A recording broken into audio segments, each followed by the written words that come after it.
सुजीत अपने पत्नी से बहुत ज़्यादा प्यार करता था। वो अपने पत्नी का हर एक ख्वाहिश पूरा करना चाहता था। एक बार उसकी पत्नी उसे अपनी एक अजीब सी ख्वाहिश बताती है। वो बताती है कि पास में एक जंगल है जहाँ पर एक छोटा सा घर है। वो कहती है कि कुछ दिन के लिए उन दोनों को वहाँ पर रहकर आना चाहिए।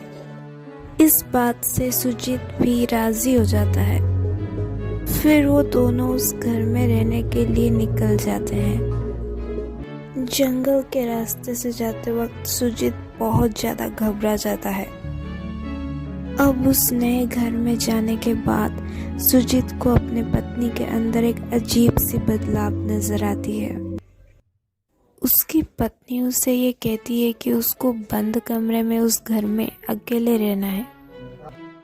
अब सुजीत उस बात के लिए भी राजी हो जाता है।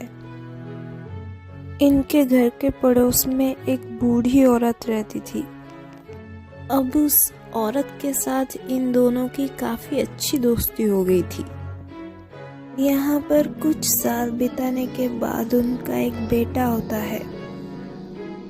सुजीत की पत्नी उसे दिन में बस कुछ ही समय के लिए मिलने आया करती थी। वो अपने बेटे को भी अपने पास ही रखती थी, उस बंद कमरे में।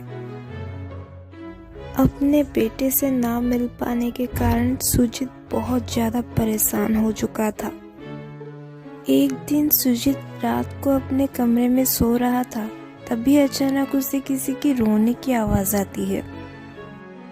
ये आवाज़ उसकी पत्नी की थी जो बंद कमरे से आ रही थी।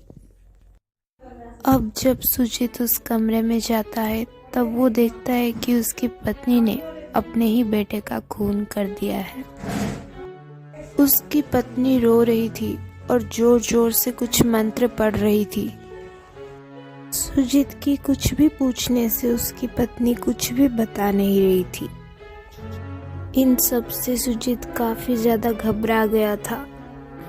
मदद मांगने के लिए सुजीत अपने पड़ोस में रहती बूढ़ी औरत के पास जाता है और वो देखने को पाता है कि उस बूढ़ी औरत की भी मौत हो चुकी थी।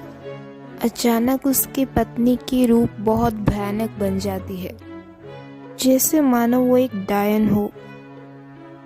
तभी सुजीत की पत्नी सुजीत को मारने की कोशिश करती है।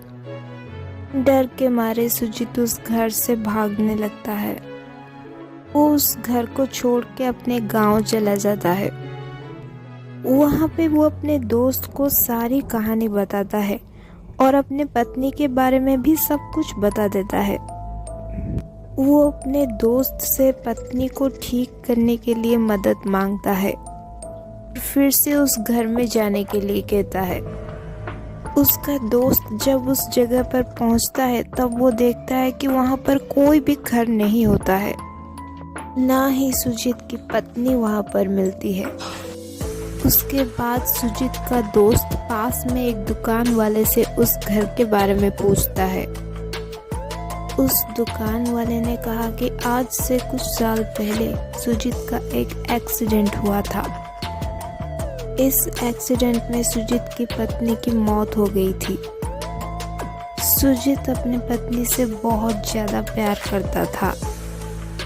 पत्नी के मौत के बाद सुजीत की मानसिक हालत बहुत ज़्यादा बिगड़ गई थी और वो पागल हो चुका था। इस हादसे के दौरान वो दोनों एक नए घर में जा रहे थे।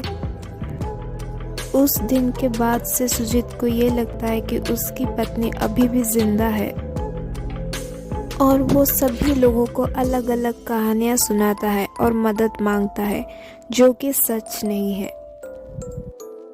वीडियो पसंद आई हो तो लाइक, शेयर और सब्सक्राइब करना ना भूलें। वीडियो देखने के लिए धन्यवाद। मिलते हैं अगले वीडियो में, तब तक के लिए जुड़े रहिए मेरे साथ।